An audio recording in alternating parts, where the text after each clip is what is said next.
Family member ho, welcome back once again. Tulay ta ahi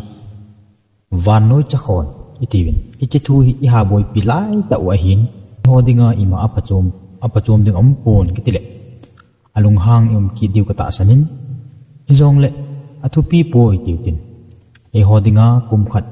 kinetpiw Christmas season ahulong tan. Iwan sa celebrate bo jong tampi tan. Hijeh chun dunia hi Christmas tu ahi temkat discussion anabolutin thamne la ko na jong he di wa hitan hinla discussion ibol kom du topic cho hipon topic cho hile the uniqueness of Christmas tihi ahi'e Vannoi festival tam ta umin hiche holah achu Christian ho Christmas jong hi one of the biggest festival in the world ahi'n hijeh chun hijeh Christmas unique na hi heo hitin kumtam ta meaning nei lowa hin man naw ho chu tu kumbe ahin unique ta le meaning nei te in celebrate bo le hen ti hi ngai dan lungel hin kinai ahin henge a boring tampi diu jong ta sanin hin la a unique na hi heo hitin hilai hen meaning nei ta a pathin dei lama Christmas iman dio hi ti din chat na lien ta kinai jein hiche hi seikhel ninga hin pilhen ai le the uniqueness of Christmas hi a unique na chu point number 1 in na very tin ipiji a Christmas hi unique hi kiti ham point number 1 na mu theding achun Bible look bung ni na chang som la thum na khu ive nei le chu in pulo Halloween van til chuto van mi janel hon pi ahung umun pathen wa choyui ti cho kimun English achun multitudes of the heavenly hosts praising God akiti pulo Halloween van til chuto van mi janel hon pi ahung umun pathen awa choyui Christmas hicha kuna hi Christmas a unique na festival la Vannoi festival tampi jong le Christmas a unique na hi hichwa kuna hichwa hi akimone hi van mi janel hon pi ahung mun pathen awa chayu hiche hi koije a van mi janel hon pi chun pathen wa chaila ahin sao ham hiche koije a itabang thilhoi muso ham Vannoi history a khalo itabang thilso anaki jakhalo pakai jesu pin ni hitabang thilong so hi akidan na a unique na chu hi kukite nam sunga jong mithupita pai tawin hinna koiha ama pa cha pin ya van mi janel hon pathena wa choila hin sawi ai lo wala pathena wa choi kiti ne het khau tam no kukite nam sung se hilowa Vannoi ya jong mi ching mi thim leng lalal tampi mi hat mi min thang great warrior great fighter Napoleon gitiloi Hitler gitiloi tampi aping tan hinla hichepa pin ni chu van til hon van mi hon la hin sawe hiti khanai lo hi gamda ngong sei daw ti Manipur a jong mei thei Nepali Hindu te daw ten Hindu te ho pathin sanamahi Siddha Bapu Pakhangba Gurudev Ramkrishna Sai Baba Buddha and so on tauni chule sajal ho pathin manisana tiloi ama honong pathin ka hi ti han lang nungjoi tam pi nei jong no am ho pin ya van mi ho kisale lo hi van mi janel hon pathin wa choila asa lo hi adon se lo hi Jesu na sei banga ni thum ni le kang thoki diwa hi atiwa thina akona jong thoki talo hi ti he kimuthi nai ahila but it is the only one and true God Jesus who is from heaven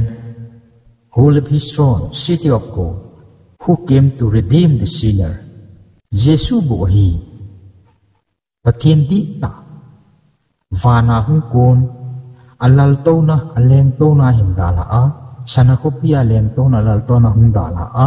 migilo ho chon se ho dam na ding hla do na dinga mi hinga hung ping namdang zadang sei daw ti kuki chat te I chon se na wa pat I hla do na dinga mi hi ma hung ki jil hung ping jesu ama pe ni bo bo a hi van mi janel hon hi ta hi aboi piwa queer langai ta khat an sa wa an hla o choi hi chi ni ho choi hi Christmas tiu chu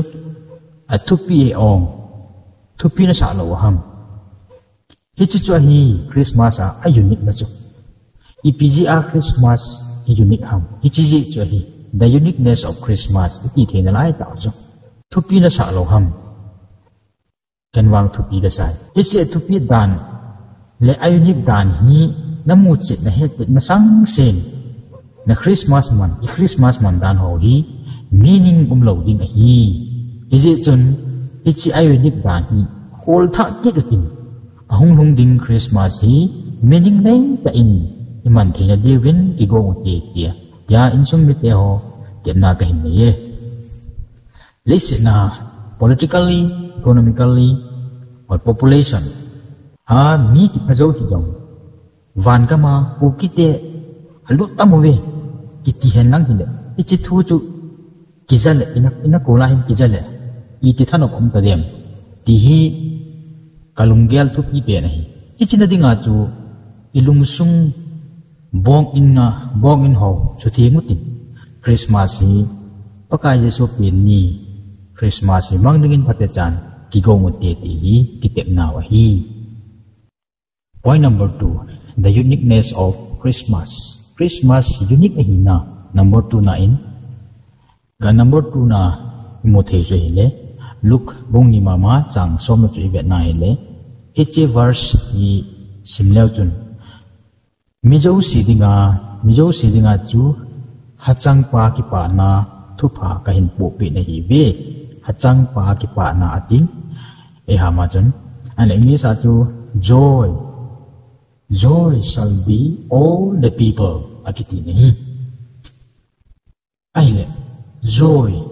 e ha ma chun ki pa na akiti jin happiness tiong ki pa na ai thovin ina ichia hi happiness sanga ichia joy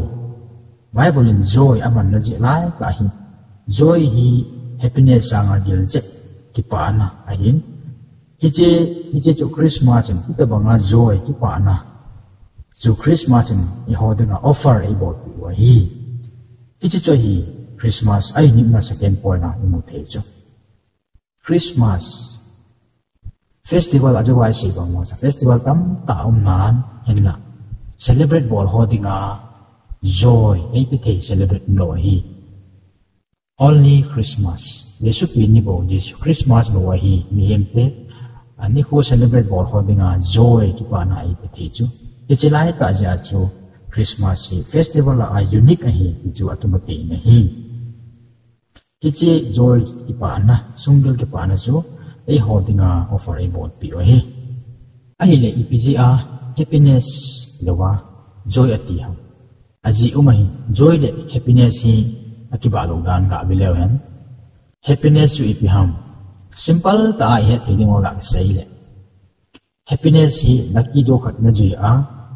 example sum 5 pe ham na sia first do ni a ho le second do ni am khana car khat na man na daw lucky do na ma ja chu car khat na na lucky pa na ku happiness hi ti the hi hin la hiche ki pa na chu just only for few days not long last ahin la joy akiti ting le sungdil lang ki pa na hin ha saten thina hi hen ni pi hun na hi jong le hiche ki pa na chu chul thei lo hi hiche joy chu ho ya hum pan ham ti ai le ajo asim na wanga isim na lu bu ni chang so ma ko na chu akimutan chule hiche sanga kichi je Bible verse amen hiche chu hele Psalm number 16 verse 11 joy come from God iti nakison nahi joy chu harang ku panham yai le pathina ko na ahi kiti akimone Vannoi til sana dang ka in ipi the ipun pathina ko na bo mai biching mi them hon jong ana ji ho video jong khona ki koin chikun detail explanation namu thei ra hi joy la happiness ki ba lo na chu ite bang lungil ki pa na chu joy joy ye Christmas in offer in bol pio chu festival tam nim jong le hi chi joy chu Christmas bo to win ei pi thei ra hi man lu na sa lo ham aten ge lu te